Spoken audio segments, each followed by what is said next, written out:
22. Imprisonment and death of John. Chapter 22.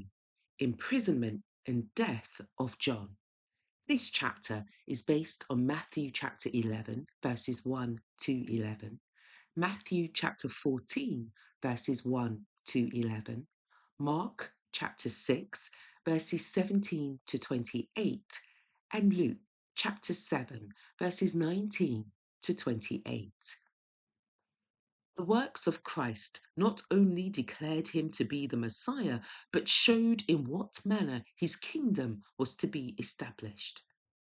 To John was opened the same truth that had come to Elijah in the desert, when a great and strong wind rent the mountains and brake in pieces the rocks before the Lord.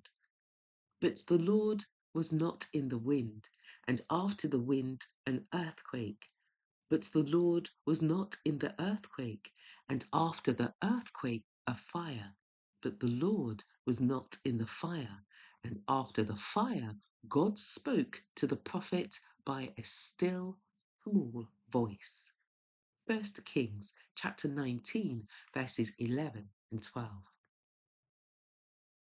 So Jesus was to do his work, not with the clash of arms and the overturning of thrones and kingdoms, but through speaking to the hearts of men by a life of mercy and self-sacrifice. Principle of the Baptist's own life of self-abnegation was the principle of the Messiah's kingdom. John well knew how foreign all this was to the principles and hopes of the leaders in Israel. That which was to him convincing evidence of Christ's divinity would be no evidence to them. They were looking for a Messiah who had not been promised.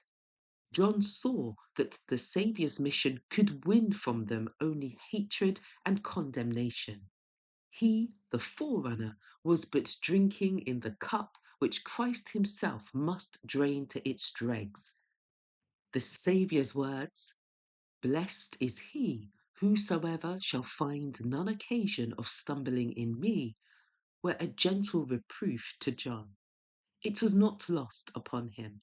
Understanding more clearly now the nature of Christ's mission, he yielded himself to God for life or for death, as should best serve the interests of the cause he loved.